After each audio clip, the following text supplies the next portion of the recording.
ராணி அப்படின்றவங்க எழுதியிருக்காங்க சுவாமிஜி. என்னுடைய பிறந்த தேதி 20/6/1975.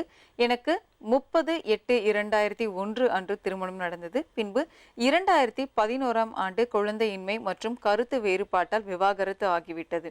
அதற்கு பின்பு 6/2/2012 மறுமணம் நடந்தது. இதுவரை குழந்தை பாக்கியம் இல்லை. என் கணவர் முத்துகிருஷ்ணன் இராணுவத்தில் மத்திய பிரதேசத்தில் பணிபுரிகின்றார்.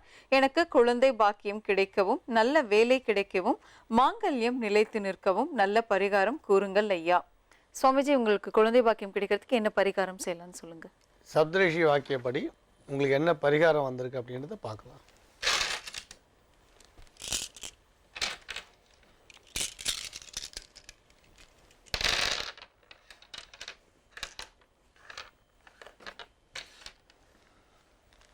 இப்போ உங்களுக்கு சப்தரிஷி வாக்கியப்படி ஜோதிட பலன் என்னன்றதையும் சொல்கிறோம். அதை எந்த மாதிரி பரிகாரம் பண்ணால் அந்த பலன் பலித்தமாகும்னு சொல்கிறோம். அதுக்கப்புறம் குழந்தை பாக்கியம் நீங்கள் வேணும்னு கேட்டிருக்கீங்க, அதுக்கான பரிகாரத்தை சொல்கிறோம். இதை கொஞ்சம் பிரித்து சொல்கிறோம். இப்போ ஜோதிட பலன் அப்படின்னு கேட்டிங்கன்னா உங்களுக்கு ஸ்வீகார புத்திரி யோகம்னு வந்திருக்கு. உங்களுக்கு ஏகபுத்திரி ஜாதகம், ஸ்வீகார புத்திரி யோகம்னு வந்திருக்கு. அப்போ ஸ்வீகார புத்திரி யோகம்னா உங்களுக்கு பெண் குழந்தைய நீங்கள் தத்தெடுத்து அது கல்யாணம் பண்ணி கொடுக்கக்கூடிய யோகம், கன்னிகாதான யோகம். அது அப்படி பார்க்கும்பொழுது உங்களுக்கு சப்தரிஷி வாக்கியப்படி உங்கள் ஜாதகத்தில் குழந்தை பாக்கியம் இல்லை அப்படின்னு வந்திருக்கு. ஆனாலும் என்ன சொல்கிறோம், இப்போ அந்த தத்து புத்திரி யோகத்துக்கும் நல்லபடியாக நடக்கிறதுக்கு பரிகாரம் சொல்கிறோம். இன்னொன்று உங்களுக்கு குழந்தை பாக்கியம் வேணுன்றதுக்கான பரிகாரத்தையும் சொல்கிறோம். ஆனால் யோகம் இல்லாத நிலையில் தான் நீங்கள் பரிகாரத்தை செய்கிறீங்கன்றதை நீங்கள் புரிஞ்சுக்கணும். முதல்ல சொல்கிறது ஸ்வீகார புத்திரி யோகத்துக்கு சீக்கிரமாக பலன் கிடைக்க, அதாவது நீங்கள் குழந்தைய ஸ்வீகாரம் பண்ணிக்க 1 வருடத்துக்குள்ளேயோ குறைஞ்ச காலத்தில் ஸ்வீகாரம் பண்ணிக்க யோகம் பரிகாரம் சொல்கிறோம். நீங்கள் ஸ்வீகாரம் பண்ணுறதா இருந்தால் இந்த பரிகாரத்தை பண்ணலாம், இல்லைன்னா 2வது சொல்ல போகிற பரிகாரம் மட்டும் நீங்கள் பண்ணலாம். அதாவது ஒரு வெள்ளிக்கிழமையும் ஏதாவது ஒரு பெண் தெய்வத்தோட கோயிலுக்கு போய் அந்த தெய்வத்துக்கு கல்கண்டு இல்லை பால் நைவேத்தியம் பண்ணுங்கள். ஒவ்வொரு வெள்ளிக்கிழமையும் அது எந்த அம்மன் கோயிலாக இருந்தாலும் பரவாயில்ல. இது ஒரு 22 வெள்ளிக்கிழமை தொடர்ந்து செய்யுங்க. 22 வெள்ளிக்கிழமை செய்யுங்க. 1 இது அதுக்கப்புறம் பிறக்கிற குழந்தைக்கு, பெண் குழந்தைக்கு அந்த நீங்கள் எந்த தெய்வத்தை நமஸ்காரம் பண்ணிட்டு வரீங்களோ அந்த தெய்வம் சம்பந்தமான பேரையே வைங்க. இப்போ 2வது பரிகாரம், அதாவது நீங்கள் கிராமங்களில் கேள்விப்பட்டிருக்கலாம், புத்திர ஜீவி மரம்னு. அதை வாங்கி உங்களோட ஜென்ம நட்சத்திரம் அன்றைக்கோ உங்கள் கணவரோட ஜென்ம நட்சத்திரம் அன்றைக்கோ 3 தடவை நடுங்க. 1. அப்புறம் 2வது விஷயம், குழந்தை பிறந்த பிறகு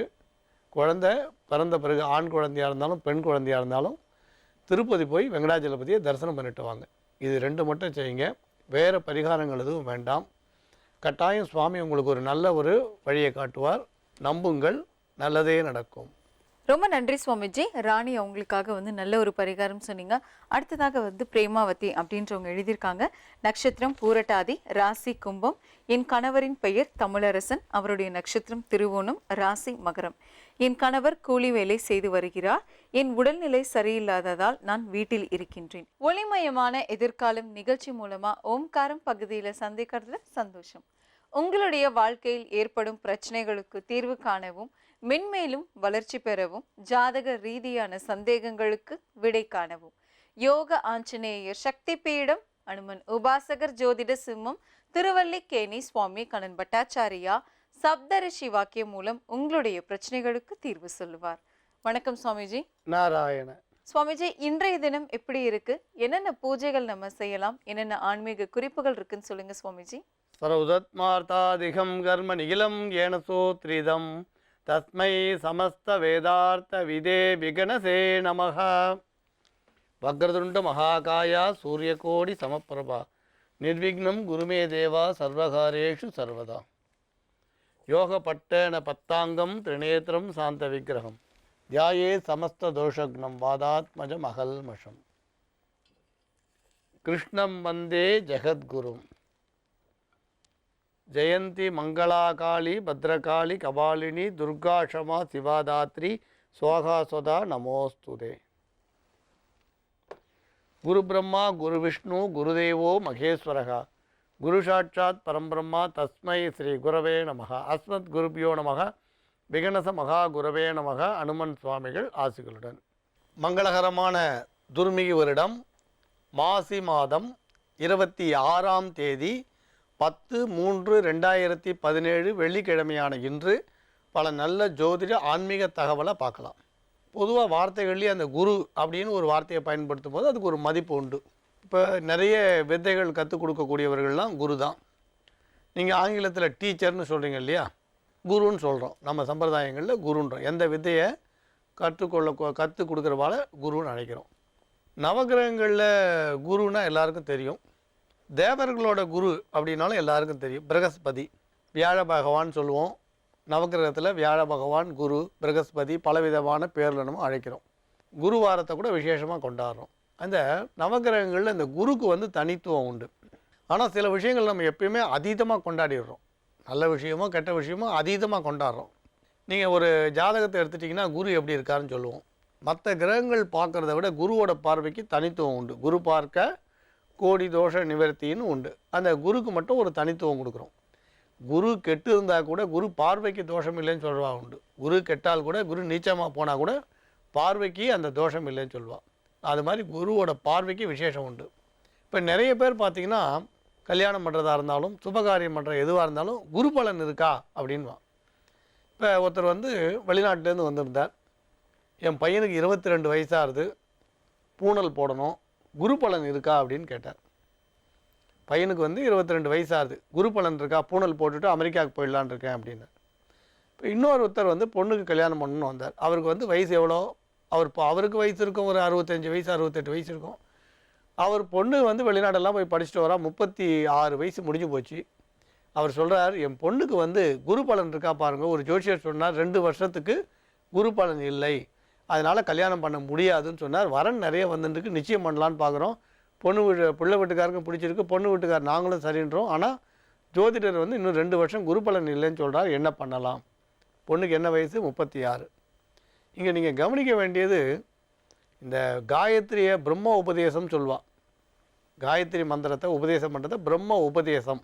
நம்ம பொதுவாக உபநயனம் பூணல் போடுறதுன்னு சொன்னாலும் அந்த பிரம்ம உபதேசம், அந்த காயத்ரி மந்திர உபதேசம் தான் அங்கே பிரதானம். பூணல் போடுற நிகழ்ச்சியில் அந்த பிரம்ம உபதேசம் சொல்லக்கூடிய காயத்ரி மந்திரத்துக்கு பெருமை உண்டு. அந்த காலத்தில் வேதாத்தியாயனம் பண்ண ஆரம்பிப்பாள். இப்போ இது வந்து என்னன்னு கேட்டிங்கன்னா, பூணல் போடுறதுன்றது 8 வயசுக்குள்ளே செய்தால் அது ஒரு பெருமை உண்டு. கொஞ்சம் தவறுனா ஒரு 10 வயசுக்குள்ளேயாவது போட்டுருவாள். அது குழந்தைக்கு வந்து 8 வயசு 10 வயசுக்குள்ளே 8 வயசுக்குள்ளே செய்ய வேண்டிய ஒரு விஷயத்தை 22வது வயசில் அதை வந்து இன்னொன்று பார்த்தா 11 வயசுக்கு மேலே போயிட்டால் அதமபட்சம்னு சொல்லுவாள். அப்போ பண்ணுறது வந்து பிரயோஜனம் இல்லைன்னு சொல்லக்கூடிய நிலையம் வந்துடும். 16 வயசுலாம் கேட்கவே வேண்டாம். அப்போ 22 வயசில் பூணல் போடும்பொழுது குரு பலன் இருக்கா இல்லையான்னு சிந்தனை பண்ணால் அது எந்த விதத்தில் சரியாக இருக்கும். அதே மாதிரி பெண் குழந்தைகளுக்கு 13 வயசுக்குள்ளே ருதுவாரத்துக்குள்ளே கல்யாணம் பண்ணுன்னு சாஸ்திரம் சொல்கிறது. இப்போ சட்டம் சொன்னதுனால நம்ம சட்டத்துக்கு பயந்து நம்ம தள்ளி வச்சுட்டோன்னு வச்சுக்கோங்க. நல்ல காலம் இதுக்காக சட்டத்தை மதிக்கிறோமே. 18 வயசுக்கு அப்புறம் கல்யாணம் பண்ண ஒத்துக்கிறா, சட்டம் ஒத்துக்கிறது. நாம் என்ன பண்ணுறோம், 36 வயசில் வந்து குரு பலன் இருக்கான்னு பார்த்தா அது எந்த விதத்தில் பொருந்தும்? அப்போ குரு பலன்னா அப்படின்னா என்ன? குரு பலன்னா கல்யாண வயசில் இருக்கிற பெண்ணுக்கு மட்டும் வருமா, கல்யாண வயசில் இருக்கிற ஆணுக்கு மட்டும் வருமா, எல்லாருக்குமே குரு பலன் வருமா? இப்போ நீங்கள் வந்து தனுர் ராசின்னு வச்சுக்கோங்க, 11ஆம் இடத்துல குரு வரார், குரு பலன் இருக்குதுன்னு சொல்கிறீங்க. அதே மாதிரி நீங்கள் வந்து கும்ப ராசின்னு வச்சுக்கோங்க, இப்போ 9ஆம் இடத்துல குரு வராருன்னா குரு பலன் இருக்குதுன்னு சொல்கிறீங்க. அதாவது 2, 5, 9, 11 இந்த இடங்கள்லாம் குரு பிரவேசிக்கும் பொழுது குரு பலமாக இருக்காருன்னு பொதுவாக சொல்கிற வழக்கம். அப்போ தனுர் ராசியில் வந்து கல்யாணமான பெண்களுக்கு அந்த குரு பலன் என்ன பலன் தரும்? சரி, ஒரு பெண்ணுக்கு 62 வயசாகுது, பேரன் பேத்தியெல்லாம் எடுத்துட்டா. இப்போ பொண்ணுக்கெல்லாம் கல்யாணம் பண்ணி கொடுத்தாச்சு. இப்போ 62 வயசு பொண்ணு இதே வந்து தனுர் ராசியில் பிறந்திருக்கா, இல்லை கும்ப ராசியில் பிறந்திருக்கானா, அப்போ அந்த பெண்ணுக்கு குரு பலன் வருமா வராதா? அப்போ கல்யாணம் ஆகாத பெண்களுக்கு மட்டும்தான் குரு பலன் வருமா, கல்யாணம் ஆன பெண்களுக்கு குரு பலன் வருமா? அப்போ கல்யாணம் ஆகாத பெண்களுக்கு வந்து கல்யாணம் நடக்கும்னா 62 வயசு பெண்ணுக்கு குரு பலன் வந்து அப்போ என்ன அர்த்தம் பண்ணிக்கிறது?